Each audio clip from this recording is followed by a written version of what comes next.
Yeah, super nice to meet you. And I noticed this call has been a long time coming. So I'm excited for people to get introduced to Dagster and then see what you've been working on with the awesome integrations. I work with Shawn, who on the developer experience team here at Airbyte, where we help to run events and make content and basically help anyone discovering data integration, data pipelines, and data engineering along the way, and just provide them whatever content that they need to get familiar with Airbyte. We also do some stuff with data warehouses and just a fair amount of the data ecosystem. But we're big personal fans of Dagster. In fact, we have a blog post talking about how we're moving our internal data team stack to something that is orchestrated by Dagster. And I know the Dagster team has been cooking something cool with your integration. So maybe you want to give a little intro yourself and Dagster, and then we can take it from there. Thanks again, Shawn, for the introduction. As I mentioned, my name's Ben. I'm a software engineer at Elemental, which is the company behind Dagster, which is an open source data orchestrator. So today I'll be walking through how you can use Dagster to orchestrate Airbyte along with some of your other MDS tools using our recently updated integration. So I'll start with a couple minutes of just background on the role of an orchestrator in the MDS and a brief explanation of what Dagster is specifically. And then I'll move into a demo of what it looks like to use Dagster with Airbyte and some other MDS tools, and then kind of step through the code to see how we can kind of get to that point. So the goal of a data platform or a data pipeline is to produce some sort of result, some sort of persistent output, an artifact that we call a data asset. Depending on your use case, this could be one of any wide variety of things. Maybe it's a BI dashboard that helps guide some decision making in your organization. Maybe it's an ML model. Maybe it's a notebook that one of your analysts is using, or maybe it's something like a file in S3 or even a database table in your cloud warehouse. All of these things are kind of data assets that are produced by your pipeline. And it's the reason that a pipeline exists is to create one of these assets that is going to be used down the line by someone or some other process. And these data assets often have dependencies. Let's say we have some sort of BI dashboard showing the performance of our product. That dashboard's likely going to rely on some sort of metrics. Maybe this is like a daily active user. And those metrics are probably transformed from some raw data. Maybe this is actual session data that we're ingesting, transforming into daily active user metrics, and then displaying that on a dashboard.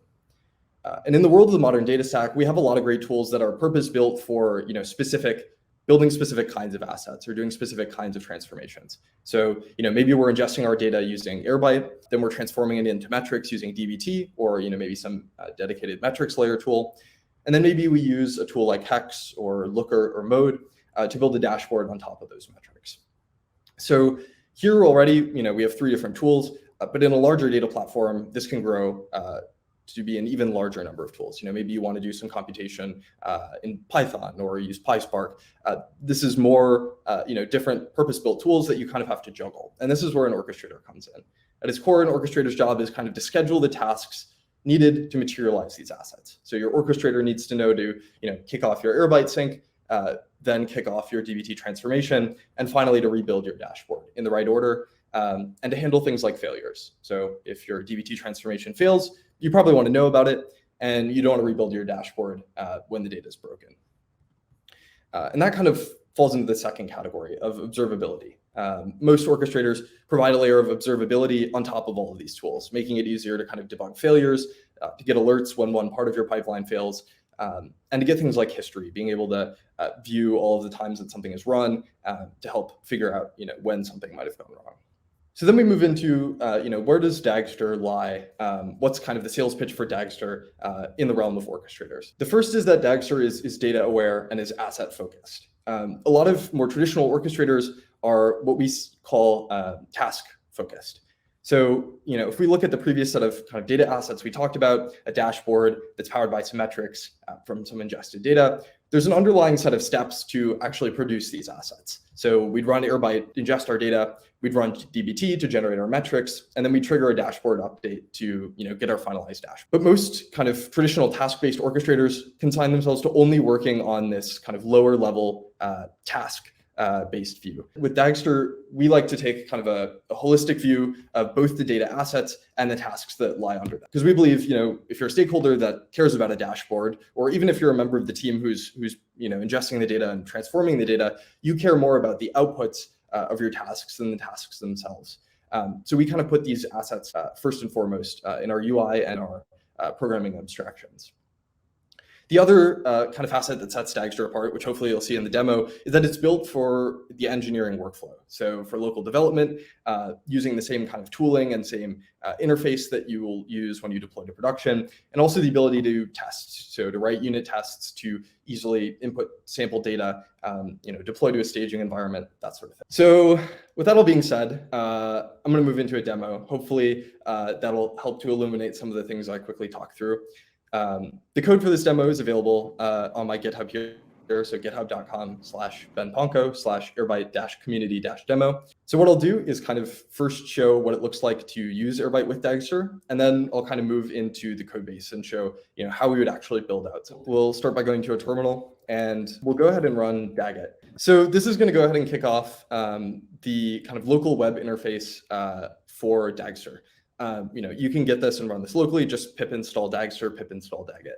If we go ahead and open up the UI in our browser, we're greeted here by this update activity -job. So here we get kind of a DAG showing the relationship between the different assets in our job. It's a pretty straightforward data ingest job. We're loading some data from GitHub using Airbyte and also from Slack.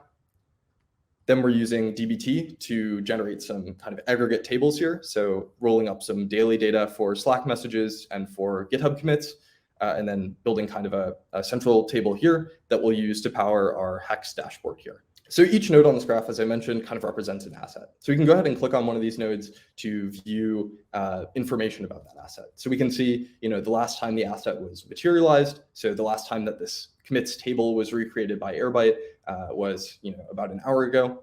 We get a glimpse into the schema of this table in Snowflake. If we click on one of these dbt assets, we get something similar. We also get some time series metadata showing, every time this asset was created, how long did it take to produce.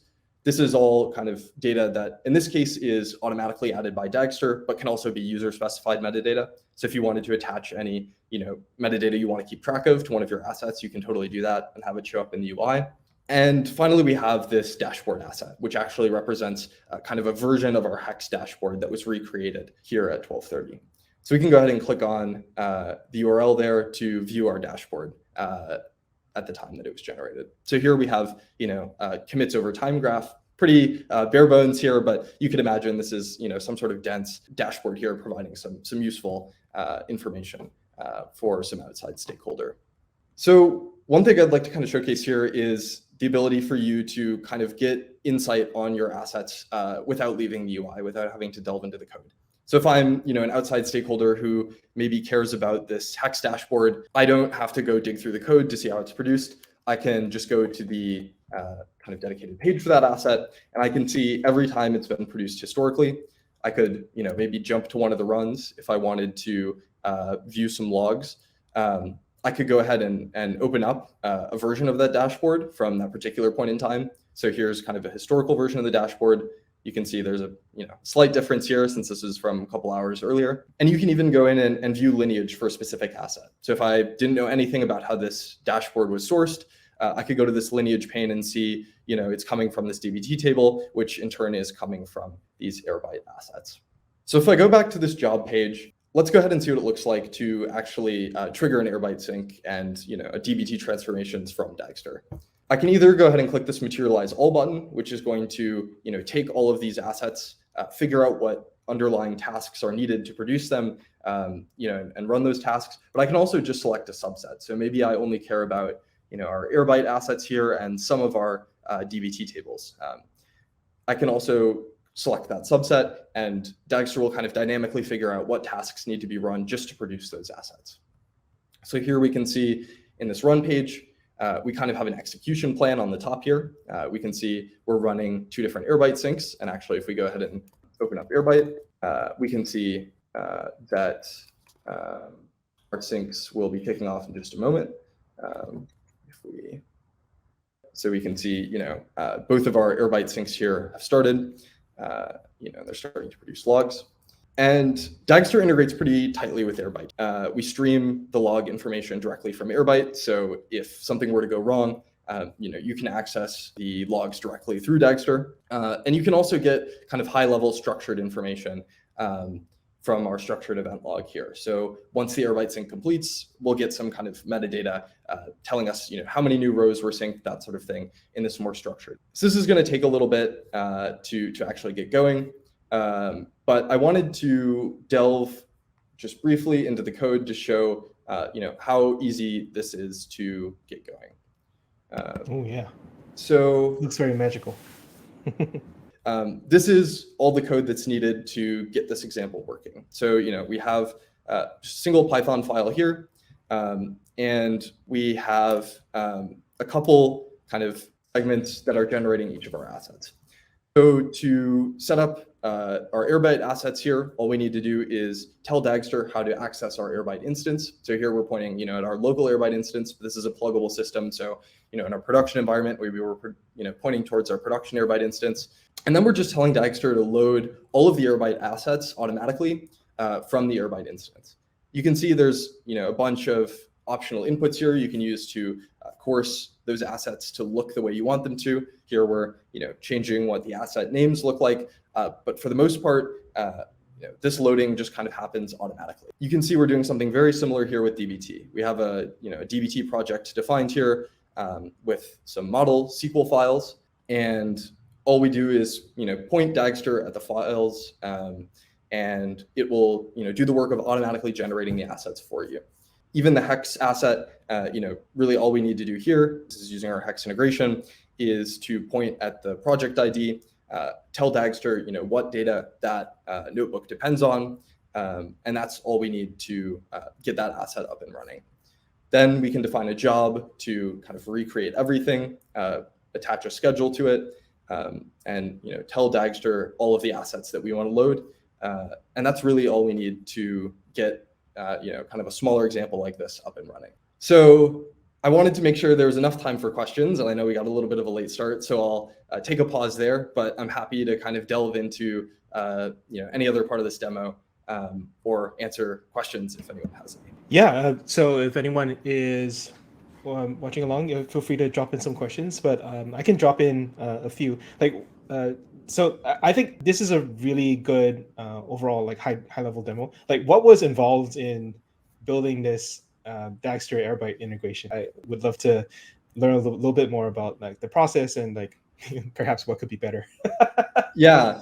So a little bit behind the curtain. So most of our integrations, Airbyte included, are broker Dagster talking to whatever service, through whatever API surface that service has. So Airbyte in this case has a really good API, which made it pretty easy for us to, not only do things like, kick off Airbyte syncs through the API, but also to stream a lot of that metadata back. So whether that's, incorporating the Airbyte logs into Dagster's run logs, but also to provide some of this metadata. So being able to show us, what does the schema of our tables look like directly in Dagster, or even to show us, how many new rows were added to our table every time we ran this. So, under the hood, a lot of this integration work was really just interfacing with Airbyte's API. Do you do anomaly detection? Just as a quick follow-up for all those metadata, you have the time series, but the time series itself doesn't actually matter to me. It matters when it changes a lot. Yeah. So, we have the ability to basically to validate the outputs of various, each of your assets. And one of the things that we're actually working on internally right now is a notion of SLAs for assets. So kind of rules that you can set for assets that will alert if they're violated. So there, you did launch that, right? It's a thing already. Yeah, I think right now it's launched kind of experimentally. So yeah, it's something we're still actively working on. Right. And the SLA is basically say, this is fresh every hour or else. Yeah. So that's kind of that's another kind of way that the SLAs can be used. So right now, this example is run on a, strict time schedule. So we've decided, hey, we're going to rerun all of these assets every 10 minutes. But you can also have Dagster kind of dynamically figure out when to run certain assets by telling it, I want this asset to be ready by 9 a.m. every morning. That way you're not defining explicitly when every asset runs. You're just giving Dagster a list of criteria. And it'll kind of figure out behind the scenes when to run everything. Yeah, the ultimate in declarative assets. Yeah. Shawn G says, how do we define Airbyte assets? If we go back to the code here, this is one of the ways that you can define Airbyte assets, is to kind of automatically generate them from your Airbyte instance. So what Dagster does here is, talks to the Airbyte API directly, figures out what syncs are present, and then will generate assets from those syncs based on the tables that they're producing. You can do things like, filter down the list of connections that you care about. There's also ways that you can build Airbyte assets manually if you'd rather kind of have each of the assets defined explicitly. So there's, you can also use something like build Airbyte assets here, which takes an explicit connection ID. So it's a little bit less magical, but it might be nicer for cases where you want everything like explicitly defined in code. One thing I feel like is underappreciated when people look at solutions like this is the fact that you don't have to statically define the asset once. I feel like because you have control of the API, and I've seen some of our most advanced users do this, which is essentially based on some parameters that come into, let's say, your Dagster run, spin up new Airbyte instances and assets dynamically. I feel like you have that control. I don't know if there's any footguns that you would flag for basically just going nuts with with all your Airbyte assets. Yeah, that's actually something, not that specific use case, but we've had a lot of people playing with recently, kind of like dynamically spinning up and tearing down infrastructure like as part of a run. So, Yes. One thing we've had people do is kind of have ephemeral development environments that'll like fork a Snowflake schema.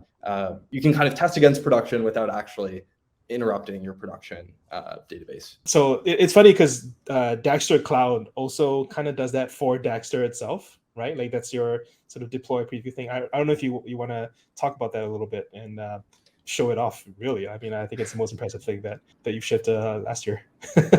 Yeah, so maybe a little bit of a plug. So everything I've showed here is all the open source version of Dagster, which you can run locally, you can host yourself.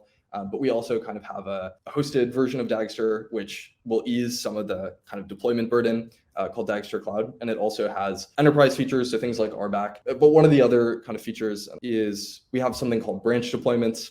So we have the ability to kind of dynamically fork your entire Dagster environment with pull requests. So, here we've opened up a branch deployment tied to a pull request that Shawn opened. And so this is kind of a way that we see our users kind of like improve their velocity, because they're able to open a pull request, kind of spin up an ephemeral environment where they can run their changes in a safe way, validate their changes, get the change merged, and then it gets deployed to production. Yeah, cool. I think it's like part of the value proposition that essentially you're innovating on all the things that maybe Airflow doesn't really consider part of their core feature set. And I think that's pretty cool. What is I guess part of the roadmap, or what should people look forward to in 2023 when thinking about the Dagster story, whether to whether or not they should bet on this horse? Yeah, that's a great question. So, a lot of the roadmap is, stuff we're still kind of internally debating, but some of the things that you can look forward to, one of the things we've been spending a lot of time on recently is our integration. So, here you've seen our integrations with Airbyte, DBT, Hex, but we're hoping to build out, even deeper integrations with a lot of the core tools that people are using as part of the MDS. And as part of a lot of these data use cases. I think one of the things that sets Dagster apart from some more traditional orchestrators is the level of depth in our integration. So we surface a lot of metadata. We kind of are able to do things like explode your DBT graph into individual assets, which makes the actual orchestrator a lot more useful. You're not just seeing run DBT, you're actually seeing all of the things that DBT is creating. So we're spending a lot of energy building out our set of integrations there. We're doing a lot of work to improve the core kind of Python ergonomics of the Dagster APIs. You maybe saw a little bit of that in the code preview I showed, but that's another area where we're focusing a lot of energy. And then the kind of SLAs that we talked about a little bit earlier. So making it even easier to kind of just declare, hey, I have these assets, I want them to be ready at this time, not having to worry about manually scheduling things, building pipelines yourself, kind of allowing Dagster to do that scheduling for you. It really is kind of everything that you would want, like taking the software engineering mindset, right? Like I feel like Nick, when he spoke at our conference, was talking a little bit about that and bringing that to Data Eng, which is kind of starved for all that innovation and progress. On our end, we're working on basically bringing the API that you use here in sort of local environments to our Airbyte Cloud instance. So just kind of similarly, like we want to encourage using Dagster, using orchestrators in general as part of a production quality deployment of a data pipeline, right? Of a sort of data architecture. And all the integrations that you guys have is just really incredible to see. So I posted it up in the chat for people to explore. Awesome. I think that about covers it. Any parting words for the community? Any calls to action? What they should check out next? Yeah. Well, first of all, thanks so much for giving me the opportunity to share what we've been working on here. I don't have too much to share other than if you're interested in trying this out, dagster.io is where you can find out more. Our Slack community is really the biggest place to kind of engage with us and the broader Dagster community. So if you want to play around with Dagster, you have any questions that come up, the Slack community is probably the best place to ask. Yeah, awesome. Yeah, and we have a joint Slack community within our own Slack as well. Thanks to everyone for joining in. Thanks so much for your time, and I'll see everyone later.